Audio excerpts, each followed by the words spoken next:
ஏய், இங்க நான் தான் கிங்கு. நான் வச்சதான் ரூல்ஸ்.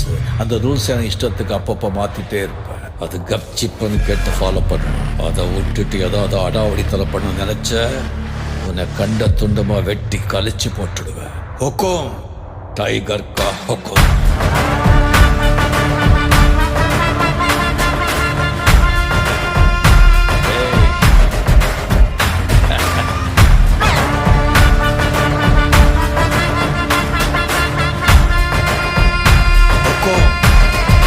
டைகர் கா ஹொக்கும்.